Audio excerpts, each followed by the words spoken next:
kasih karunia damai sejahtera dari Allah Bapa, sukacita di dalam Yesus Kristus Tuhan kita, pimpinan persekutuan dengan Roh Kudus hari ini akan menyertai ibadah kita. Amin. Salam jemaat yang dikasih oleh Tuhan kita Yesus Kristus. Pada Minggu 30 Agustus 2020 kita kembali hadir di dalam ibadah secara virtual, dan pada minggu ini merupakan minggu kelima bulan misi, dan saya undang Ibu Bapak jemaat yang dikasih oleh Tuhan, kita menaikkan pujian bersama di dalam nyanyian kemenangan iman nomor 96, Aku memerlukan Dikau ya Tuhan, ayat pertama dan kor.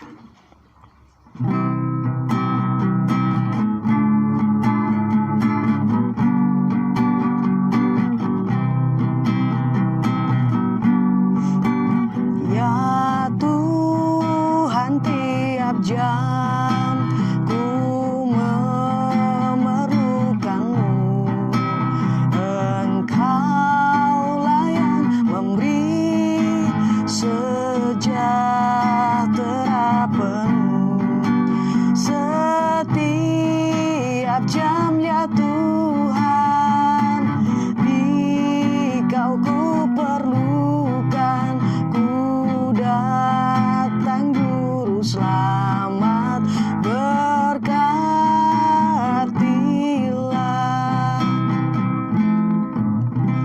Mari bersama-sama Bapak Ibu jemaat yang dikasih oleh Tuhan, kita naikkan pengakuan iman rasuli dengan berkata, Aku percaya kepada Allah Bapa yang Maha Kuasa, Khalik langit dan bumi, dan kepada Yesus Kristus, anaknya yang tunggal, Tuhan kita, yang dikandung daripada Roh Kudus, lahir dari anak darah Maria, yang menderita sengsara di bawah pemerintahan Pontius Pilatus, disalibkan, mati dan dikuburkan, turun ke dalam kerajaan maut, pada hari yang ketiga bangkit pula dari antara orang mati, naik ke sorga, duduk di sebelah kanan Allah Bapa yang Maha Kuasa, dan akan datang dari sana untuk menghakimi orang yang hidup dan yang mati. Aku percaya kepada Roh Kudus, gereja yang kudus dan am, persekutuan orang kudus, pengampunan dosa, kebangkitan daging, dan hidup yang kekal. Mari kita berdoa.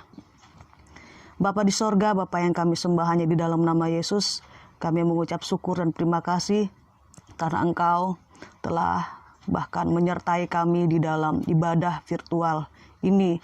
Kami percaya Engkau pun memberkati setiap apa yang kami dapat gunakan untuk memuji dan memuliakan nama-Mu. Engkau memberkati ibadah kami dari awal sampai berakhir. Kiranya nama Tuhan saja yang dipermuliakan, dijauhkan dari segala hati kami yang mencuri atau hati kami yang menyimpang dari jalan Tuhan. Kami serahkan persekutuan kami, ibadah kami pada saat ini hanya di dalam nama Yesus Kristus. Haleluya. Amin. Baik Bapak Ibu Saudara ya, saudari yang dikasih oleh Tuhan, kita akan kembali nyanyikan lagi nyanyian kemenangan iman nomor 96, Aku memerlukan Dikau ya Tuhan, ayat kedua, ketiga dan kor, dan persembahan diedarkan di antara kita. Ya Tuhan, tiap jam dampingi hamba-Mu. Jikalau Kau dekat, enyah penggodaku. Setiap jam ya Tuhan, Dikau ku perlukan. Ku datang Juru Selamat, berkatilah. Ya Tuhan, tiap jam di suka dukaku. Jikalau Tuhan jauh, percuma hidupku. Setiap jam ya Tuhan, Dikau ku perlukan. Ku datang Juru Selamat, berkatilah.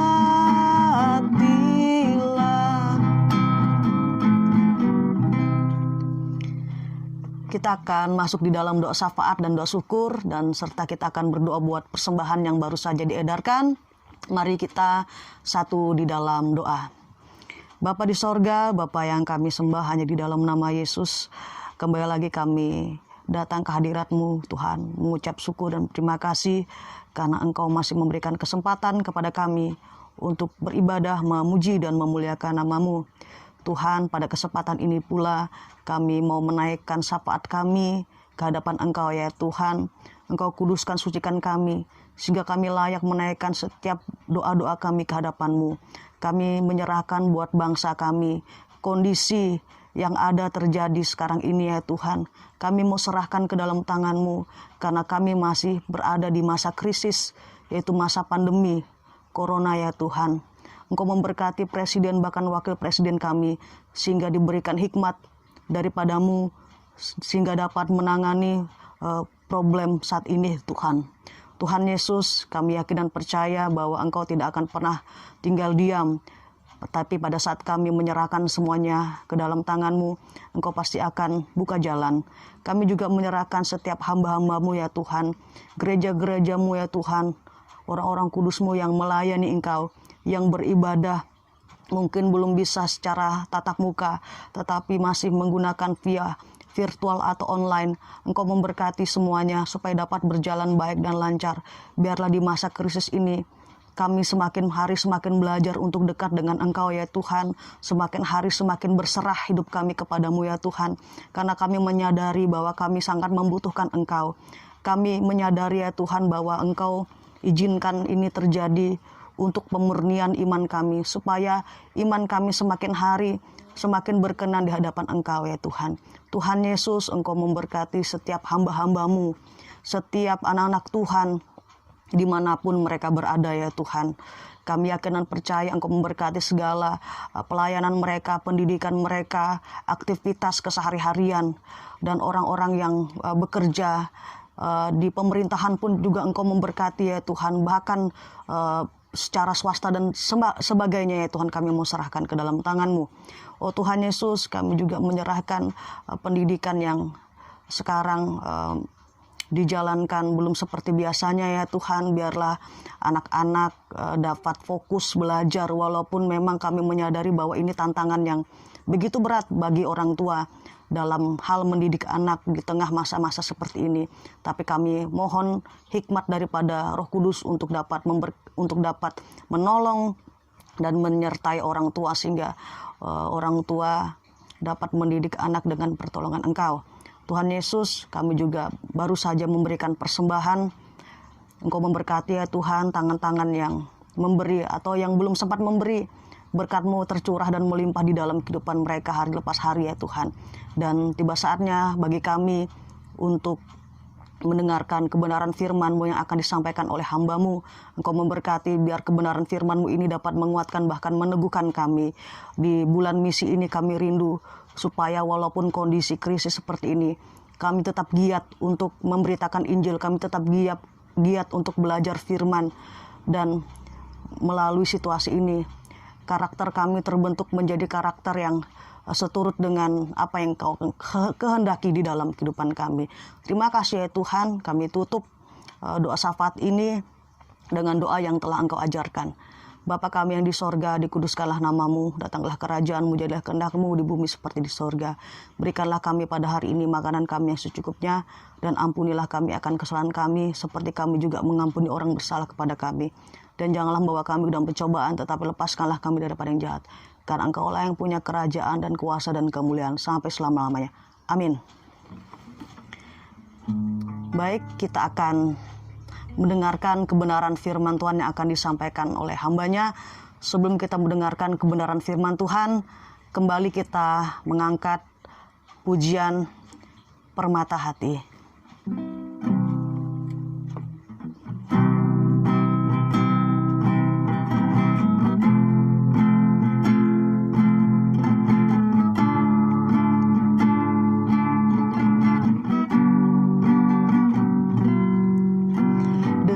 Segenap hati dan jiwaku,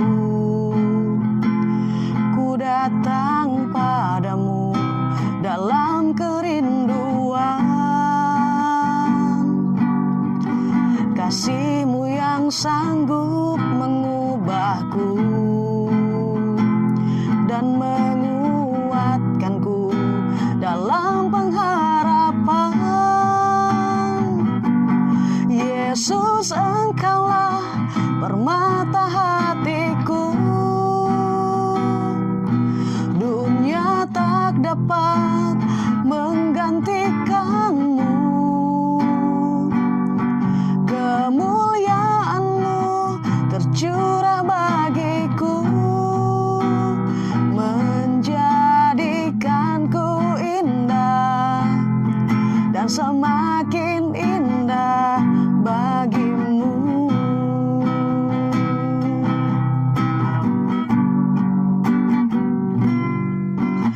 Dengan segenap hati dan jiwaku, ku datang padamu dalam kerinduan. Kasih-Mu yang sanggup mengubahku dan menguatkanku dalam pengharapan. Yesus, Engkaulah permata hatiku, dunia tak dapat menggantikan-Mu. Kemuliaan-Mu tercurah bagiku, menjadikanku indah dan semakin indah bagi-Mu.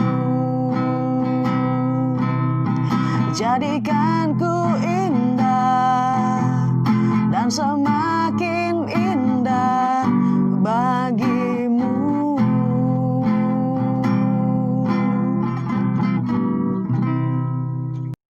Selamat pagi, salam sejahtera, salam dalam kasih Kristus.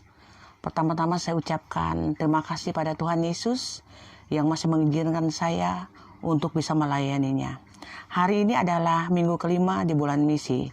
Hari ini sebagai dasar kebenaran firman Tuhan pagi ini, mari kita bersama-sama membuka dari Injil Matius 25 ayat 31 sampai 46.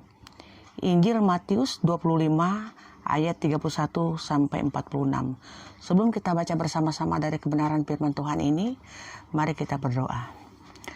Segala pujian hormat hanya bagi-Mu Tuhan. Pada saat pagi hari ini kami patut bersyukur kepada Tuhan, di mana atas izin Tuhan kami bisa bersama-sama berkumpul, berbakti, memuji dan memuliakan nama Tuhan. Pada saat hari ini Bapa, kami akan belajar dari kebenaran firman-Mu. Berikan hikmat pengertian bagi kami Roh Kudus, untuk kami dapat mengerjakan kebenaran firman-Mu dan dimampukan oleh Roh Kudus untuk dapat melakukan kebenaran firman itu dalam kehidupan kami. Dan kami buka pemberitaan firman Tuhan ini hanya di dalam nama Tuhan Yesus Kristus, Allah kami yang hidup. Haleluya. Amin. Puji Tuhan. Mari kita membuka lagi dalam Matius 25 ayat 31 sampai 46. Kita akan baca bersama-sama dari kebenaran firman Tuhan ini, dan saya akan membaca dalam kitab bahasa sehari-hari. Pengadilan pada hari kiamat. Apabila anak manusia datang sebagai raja, diiringi semua malaikatnya, ia akan duduk di atas tahtanya yang mulia. Segala bangsa akan dikumpulkan di hadapannya, lalu ia akan memisahkan mereka menjadi dua kumpulan seperti gembala memisahkan domba dari kambing. Orang-orang yang melakukan kehendak Allah akan dikumpulkan di sebelah kanannya, dan yang lain di sebelah kirinya. Kemudian roh raja itu akan berkata kepada orang-orang di sebelah kanannya, "Marilah kalian yang diberkati oleh Bapa-Ku, masuklah ke dalam kerajaan yang disediakan bagimu sejak permulaan dunia. Sebab pada waktu aku lapar, kalian memberi aku makan, dan pada waktu aku haus, kalian memberi aku minum. Aku seorang asing, kalian memberi aku rumahmu. Aku tidak berpakaian, kalian memberikan aku pakaian. Aku sakit, kalian merawat aku. Aku dipenjara, kalian menolong aku." Lalu orang-orang itu akan berkata, "Tuhan, kapan kami pernah melihat Tuhan lapar, lalu kami memberi Tuhan makan, atau haus, lalu kami memberi Tuhan minum? Kapan kami pernah melihat Tuhan sebagai orang asing, lalu kami menyambut Tuhan di dalam rumah kami? Kapan Tuhan pernah tidak berpakaian, lalu kami memberi Tuhan pakaian? Kapan kami pernah melihat Tuhan sakit atau dipenjarakan, lalu kami menolong Tuhan? Raja itu akan menjawab, ketahuilah, waktu kalian melakukan hal itu, sekalipun kepada salah seorang dari saudara-saudaraku yang terhina, berarti kalian melakukannya kepadaku. Lalu raja itu akan berkata, orang-orang di sebelah kirinya, pergilah dari sini, jahanam, masuklah ke dalam api yang tidak bisa padam, yang sudah disediakan bagi iblis dan malaikat-malaikatnya. Sebab pada waktu aku lapar, kalian tidak memberi aku makan. Pada waktu aku haus, kalian tidak memberi aku minum. Aku seorang asing, kalian tidak memberi aku di dalam rumahmu. Aku tidak berpakaian, kalian tidak memberi aku pakaian. Aku sakit dan dipenjarakan, kalian tidak merawat aku. Lalu mereka akan berkata kepadanya, Tuhan, kapankah kalian melihat Tuhan lapar? Atau Tuhan atau sebagai orang asing? Atau tidak berpakaian atau sakit? Atau dipenjarakan dan kami tidak menolong Tuhan? Raja itu akan menjawab, ketahuilah, pada waktu kalian tidak mau menolong salah seorang yang terhina ini, berarti kalian tidak mau menolong aku. Maka orang-orang itu akan dihukum dengan hukuman yang kekal, sedangkan orang-orang yang melakukan kehendak Allah akan mengalami hidup sejati dan kekal. Puji Tuhan, sedemikian jauh kita sudah membaca kebenaran firman Tuhan pada saat pagi hari ini. Ya, dari kebenaran firman Tuhan pagi ini kita akan belajar dari satu tema, yaitu melayani Sang Raja. Perikop dari firman Tuhan yang telah kita baca bersama menunjukkan bahwa kita adalah pelayan-pelayan Tuhan. Dan setiap bentuk pelayanan kita selama kita hidup di dunia akan dinilai oleh Tuhan. Ya. Apabila Ia datang kembali kelak datang, ya. Di dalam ayat yang ke-31 sampai 33, saya akan bacakan di sini. Apabila Anak Manusia datang dalam kemuliaannya dan semua malaikat bersama-sama dengan Dia, maka Ia akan bersemayam di atas tahta kemuliaannya. Lalu semua bangsa akan dikumpulkan di hadapannya dan Ia akan memisahkan mereka seorang daripada seorang. Sama seperti gembala memisahkan domba dari kambing, dan Ia akan menempatkan domba-domba di sebelah kanannya dan kambing-kambing di sebelah kirinya. Karena itu kita harus memastikan seperti apakah pekerjaan kita kepada Sang Raja. Ya, di sini ya kita melihat bahwa kita akan menerima kerajaan yang telah disediakan bagi kita sejak dunia dijadikan. Kalau kita nanti melayani Tuhan betul-betul. Di sini Tuhan sebagai Sang Raja dapat menemui kita sebagai rupa apa saja. Ya, entah sebagai saudara kita yang membutuhkan pelayanan kasih kepada kita, entah sebagai sesama yang tidak kita kenal. Ya, Tuhan menemui kita dalam rupa orang-orang yang menderita. Kelaparan, kehausan, orang asing, ya, tidak punya pakaian, orang sakit, orang yang berduka, ya, orang di dalam penjara, orang yang tidak punya tempat tinggal dan lain sebagainya. Ya, melalui orang-orang yang Tuhan izinkan bertemu dengan kita, maka itu artinya kita bertemu dengan Tuhan setiap hari. Ya, luar biasa firman Tuhan ini.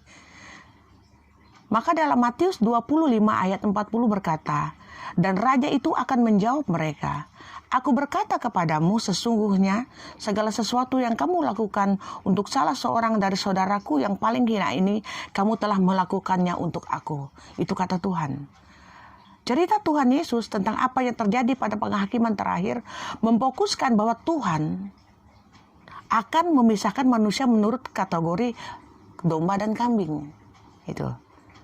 Domba adalah bagian umat yang diselamatkan. Sebab ketika Yesus lapar, mereka memberi Yesus makan. Ketika Yesus haus, mereka memberi Yesus minum. Ketika Yesus sebagai orang asing, mereka memberi Yesus tumpangan dan seterusnya. Ya, Yesus itu mengidentifikasikan dirinya dengan orang-orang yang terbuang, orang-orang yang menderita, dan orang-orang yang paling hina. Itu dia. Jadi pelajaran dari penghakiman terakhir di dalam firman Tuhan ini berarti kita itu melayani seorang raja, ya. Maka raja memiliki kriteria dalam menilai kita sebagai pelayannya. Nah, pertanyaannya di sini, ya. Apa saja yang dinilai sang raja saat kita melayaninya?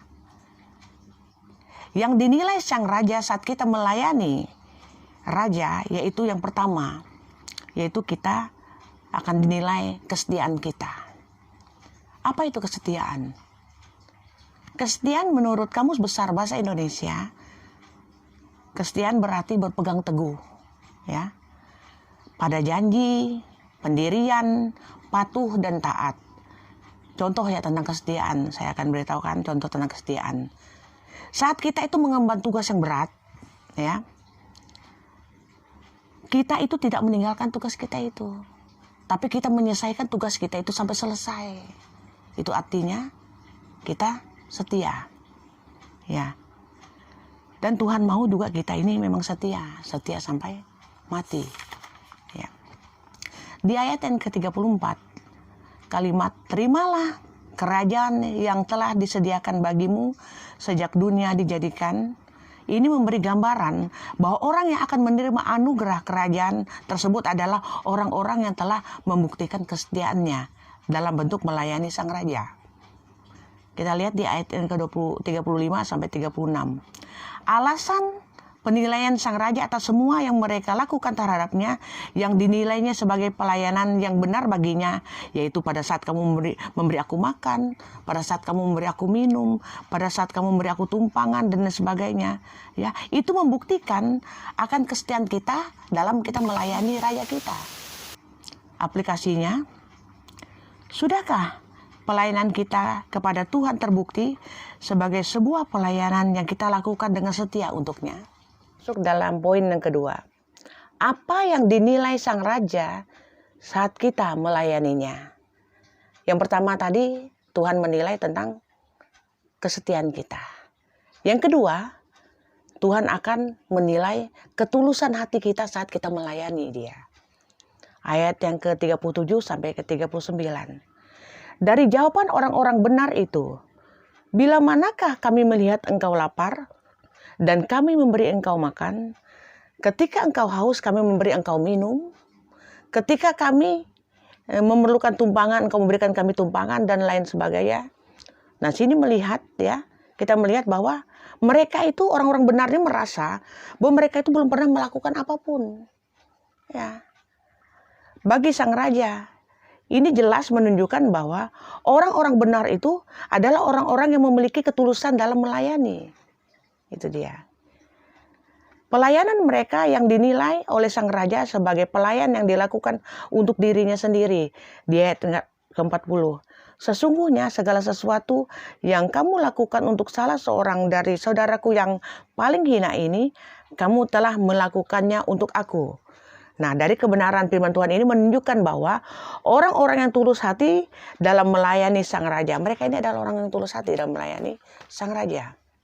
Aplikasi yang kedua di sini mengatakan bahwa sudahkah pelayanan kita kepada Tuhan terbukti sebagai suatu pelayanan yang kita lakukan dengan tulus untuk melayani pelayanan kita terutama kepada sesama kita. Sudahkah kita melayani dengan tulus? Melayani sesama kita. Yang ketiga, di dalam kita melayani sang raja, ia akan menilai yang pertama tadi saya ingatkan lagi, Tuhan akan menilai kesetiaan kita, yang kedua ketulusan hati kita, dan yang ketiga Tuhan akan menilai cara pandang kita dalam melayani. Di ayat yang ke-44. Lalu mereka pun akan menjawab dia, katanya, Tuhan, bila manakah kami melihat engkau lapar atau haus, atau sebagai orang asing, atau telanjang, atau sakit, atau dalam penjara, dan kami tidak melayani engkau? Jawab orang yang tidak benar itu. Secara sepintas terlihat mirip, ya. Perhatikan baik-baik. Dengan jawaban orang-orang benar, ya, dan orang yang tidak benar. Bila manakah kami melihat engkau lapar dan kami memberi engkau makan, atau haus dan kami memberi engkau minum, dan seterusnya. Jika kita memperhatikan dengan seksama, terdapat perbedaan yang signifikan dalam tindakan yang mereka lakukan dalam kedua jawaban tersebut. Ya. Orang-orang benar Orang-orang yang tidak benar berkata, ya begini dia dikatakan, bila manakah kami melihat engkau dan kami tidak melayani engkau? Bila manakah? Ini adalah tipikal jawaban orang yang membenarkan dirinya, ya. Tidak merasa bersalah, merasa sudah melakukan yang terbaik, merasa sudah melayani dengan maksimal. Ini jawaban orang-orang yang tidak benar itu. Sedangkan orang-orang benar berkata, bila manakah kami melihat engkau dan kami memberi engkau makan, minum, tempat tinggal, dan seterusnya. Bila manakah? Itu. Ini adalah tipikal jawaban orang-orang yang merasa belum melakukan yang terbaik untuk Tuhan. Merasa tidak pantas menerima anugerah yang besar dari Sang Raja. Padahal mereka merasa bahwa mereka belum melakukan apapun. Mereka merasa belum melayani Sang Raja dengan baik. Ini dia. Ya. Jadi jelas terlihat bahwa terdapat perbedaan cara pandang tentang melayani Sang Raja. Dalam dua kelompok ini, ya, dalam dua kelompok yang berbeda, tentu saja berdampak pada pelayanan yang mereka lakukan. Dan Yesus menilai semuanya itu. Aplikasi dari poin yang ketiga, sudahkah kita melakukan cara pandang yang benar dalam melayani? Atau sudahkah kita melakukan cara pandang yang benar dalam pelayanan kita kepada Tuhan? Orang lain tidak dapat menilai. Jemaat tidak dapat menilai, ya. Tetapi Sang Raja mengetahui dengan pasti, mengetahui dengan persis bagaimana cara pandang kita dalam kita melayani Dia. Nah, sebagai orang percaya yang melayani Tuhan, mari kita renungkan, sudahkah kita melakukan dengan penuh kesetiaan, dengan ketulusan hati, dan memiliki cara pandang yang benar dalam kita melayani sesama kita. Mari kita mengintrospeksi diri kita untuk bisa melayani Tuhan dengan setia, dengan tulus hati, dengan memiliki cara pandang yang benar. Jika kita belum maksimal melayani Tuhan melalui sesama kita, mari kita bersama-sama melalui kebenaran firman Tuhan ini, ya, dan dengan kekuatan Roh Kudus kita akan maksimal lagi pelayanan kita. Amin. Mari kita berdoa. Segala pujian hormat hanya bagimu Tuhan. Terima kasih atas kebaikan-Mu, kebenaran firman-Mu menegur kami bahwa mengasihi Tuhan, kami pun harus mengasihi sesama kami, melayani sesama kami dengan kesetiaan, dengan ketulus hati, dengan memiliki cara pandang yang benar dalam kami menjalani kehidupan kami. Kami minta ampun Tuhan, pasti dalam kami menjalani kehidupan kerohanian kami sering menyakiti hati Tuhan. Pada saat hari ini, biar melalui kebenaran firman Tuhan ini, memampukan kami dengan kekuatan daripada Roh Kudus untuk dapat bisa melayani Tuhan melalui sesama kami. Di dalam nama Tuhan Yesus Kristus, Allah kami yang hidup, haleluya. Amin.